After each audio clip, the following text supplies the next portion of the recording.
Chapitre 136. La première multiplication des pains. C'est toujours le même endroit, seulement le soleil ne vient plus de l'Orient en filtrant à travers le fourré qui borde le Jourdain en ce lieu sauvage près de l'endroit où les eaux du lac débouchent dans le lit du fleuve, mais il arrive, pareillement oblique, du couchant, pendant qu'il descend dans une gloire de rouge en rayant le ciel de ses derniers rayons. Et sous l'épais feuillage, la lumière est très adoucie et tend vers les teintes paisibles du soir. Les oiseaux, enivrés du soleil qu'ils ont eu tout le jour, de la nourriture abondante qu'ils ont prise dans les campagnes voisines, se livrent à une bacchanale de trilles et de chants au sommet des arbres. Le soir tombe avec les pompes finales de la journée. Les apôtres le font remarquer à Jésus qui donne toujours son enseignement d'après les exemples qui se présentent à lui. « Maître, le soir approche, l'endroit est désert, éloigné des maisons et des villages, ombreux et humides. Sous peu, ici, il ne sera plus possible de nous voir ni de marcher. La lune se lève tard. Renvoie le peuple pour qu'il aille à Tariché ou au village du Jourdain pour acheter de la nourriture et chercher un logement. Il n'est pas nécessaire qu'ils s'en aillent. Donnez-leur à manger. Ils peuvent dormir ici comme ils ont dormi en m'attendant. Il ne nous reste que 5 pains et 2 poissons, maître, tu le sais. Apportez-les-moi. André, va chercher l'enfant. C'est lui qui garde la bourse. Il y a peu de temps, il était avec le fils du scribe et 2 autres occupés à se faire des couronnes de fleurs en jouant au roi. André y va vivement, et aussi Jean et Philippe se mettent à chercher Marc-Jam dans la foule, toujours en déplacement.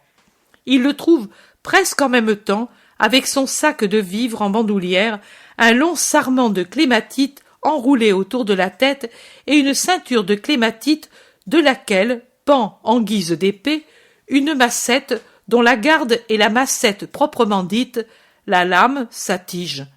Avec lui, il y en a 7 autres, pareillement chamarrés, et ils font un cortège au fils du scribe, un enfant très grêle, avec l'œil très sérieux, de qui a tant souffert, qui, plus fleuri que les autres, tient le rôle de roi. « Viens, Marc-Jam, le maître te demande. » Marc-Jam plante là ses amis et s'en va rapidement, sans même enlever ses ornements floraux, mais les autres le suivent aussi, et Jésus est vite entouré d'une couronne d'enfants enguirlandés. Il les caresse, pendant que Philippe sort du sac un paquet avec du pain, au milieu duquel sont enveloppés 2 gros poissons, 2 kilos de poissons, un peu plus, insuffisant même pour les 17, ou plutôt les 18 avec Manahan, de la troupe de Jésus. On apporte ces vivres au maître. C'est bien. Maintenant, apportez-moi des paniers. 17, 1 pour chacun. Marc-Jam donnera la nourriture aux enfants. Jésus regarde fixement le scribe qui est toujours resté près de lui et lui demande « Veux-tu donner, toi aussi, la nourriture aux affamés ?»« Cela me plairait, mais moi aussi, j'en suis démuni. »« Donne la mienne, je te le permets. Mais tu as l'intention de rassasier presque 5000 hommes, et en plus les femmes et les enfants, avec ces 2 poissons et ces 5 pains. Sans aucun doute, ne sois pas incrédule. Celui qui croit verra s'accomplir le miracle. Oh, alors, je veux bien distribuer la nourriture, moi aussi. Alors, fais-toi donner un panier, toi aussi. Les apôtres reviennent avec des paniers et des corbeilles larges et peu profonds, ou bien profonds et étroits. Et le scribe revient avec un panier plutôt petit. On se rend compte que sa foi ou son manque de foi le lui ont fait choisir comme le plus grand possible. C'est bien. Mettez tout ici devant et faites asseoir les foules en ordre, en rang régulier autant que possible. Et pendant cette opération, Jésus élève les pains avec les poissons par-dessus, les offre, prie et bénit. Le scribe ne le quitte pas un instant des yeux.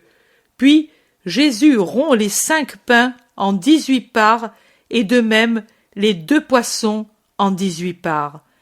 Il met un morceau de poisson, un bien petit morceau, dans chaque panier, et fait des bouchées avec les 18 morceaux de pain.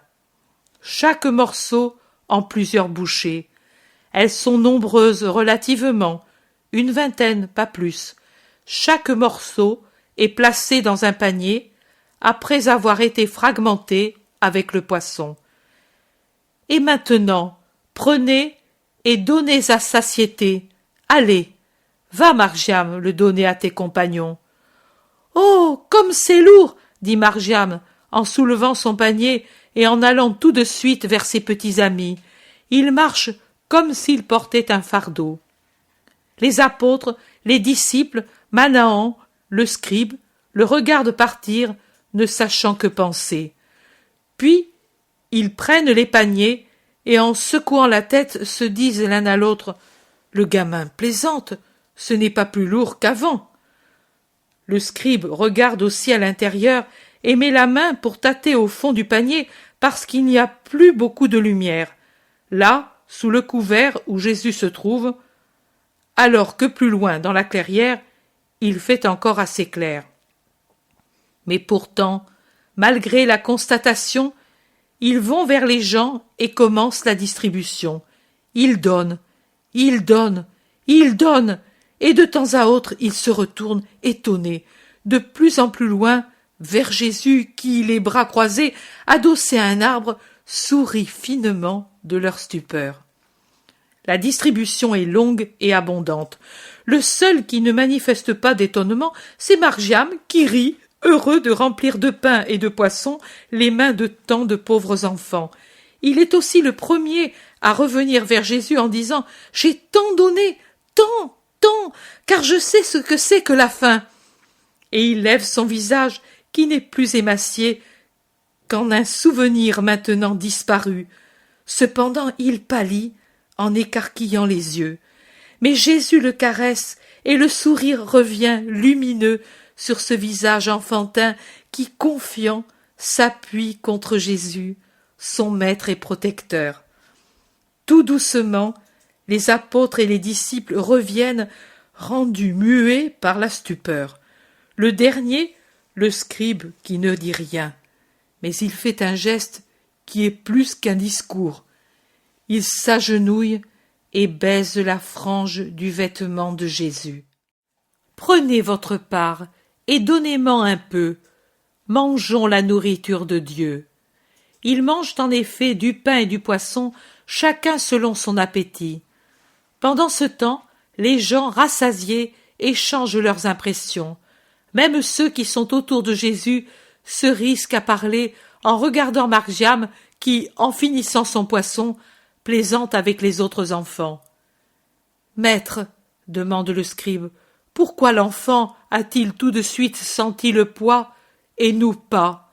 J'ai même fouillé à l'intérieur. Il n'y avait toujours que ces quelques bouchées de pain et cet unique morceau de poisson.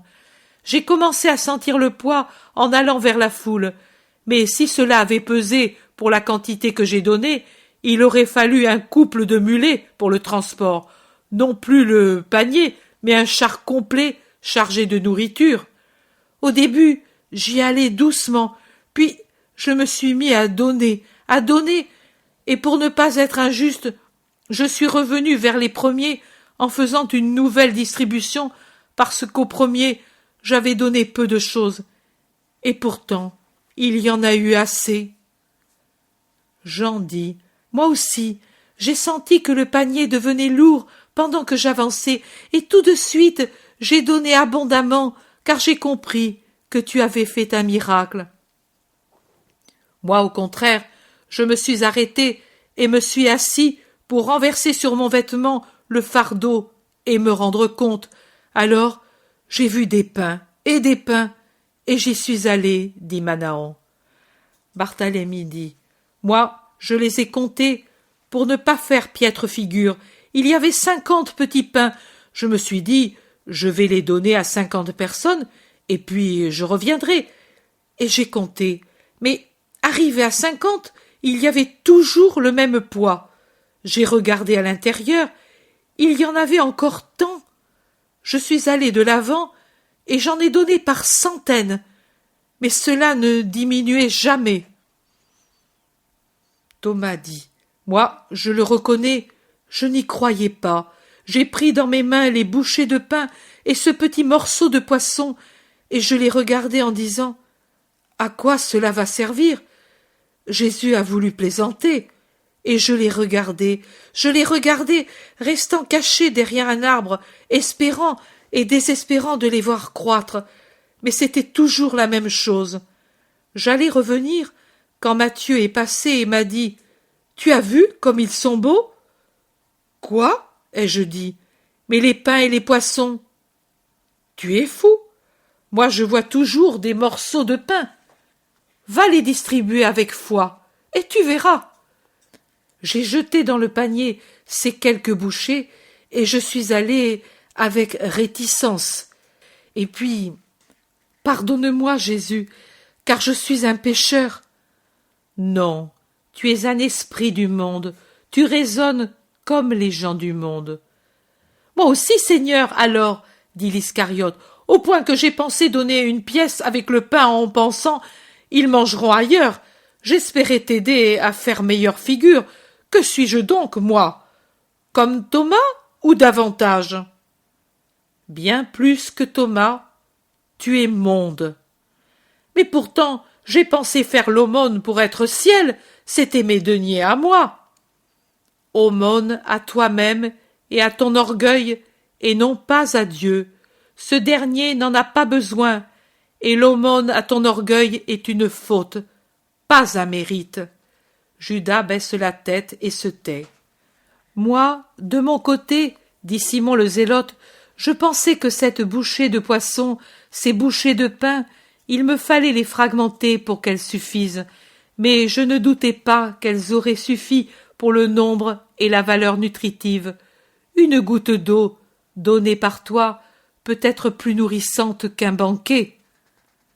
Et vous, que pensiez-vous? Demande Pierre au cousin de Jésus. Jude dit sérieusement: Nous nous rappelions Cana, et nous ne doutions pas. Et toi, Jacques, mon frère, tu n'as pensé qu'à cela? Non, j'ai pensé que c'était un sacrement, comme tu m'en as parlé. Est-ce ainsi, ou je me trompe? Jésus sourit. Oui et non.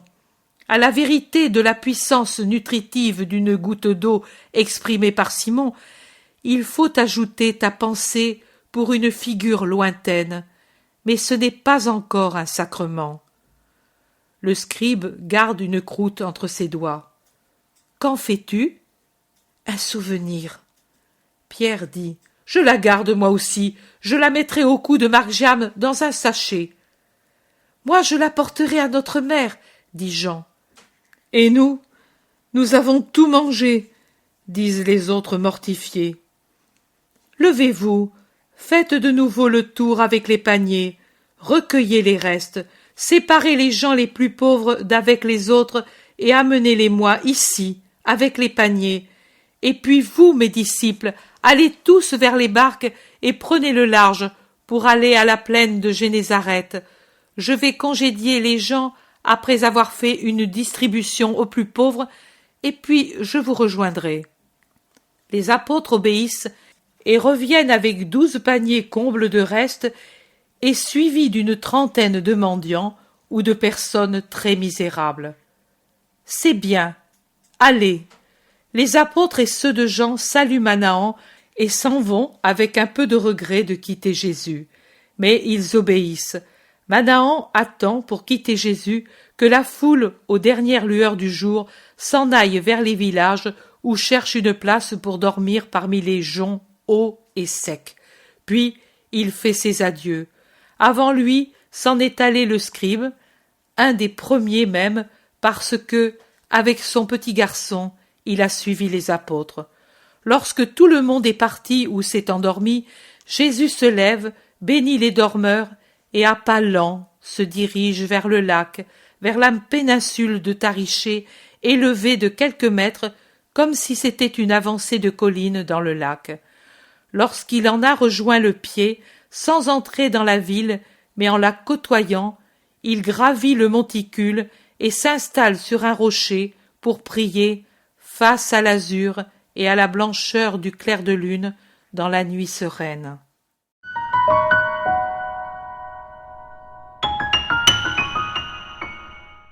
Bonjour, je suis Bruno Périnet, président de l'association Maria Valtorta.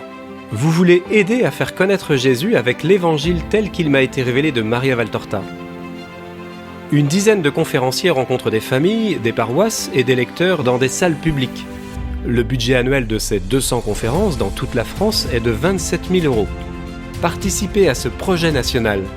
Faites un don défiscalisable à l'association Maria Valtorta. Il vous sera délivré un reçu fiscal vous permettant d'obtenir une réduction d'impôt de 66%. www.associationmariavaltorta.fr. L'intérêt pour les écrits de Maria Valtorta ne cesse de grandir. Et les fruits récoltés, vocation, conversion, sont immenses. Visionnaire de la vie du Christ, de la conception de Marie jusqu'au début de l'Église, sa description des personnages, de leur psychologie, la précision des lieux où ils évoluent, des coutumes et mœurs de l'époque, est proprement sidérante et à ce jour inégalée.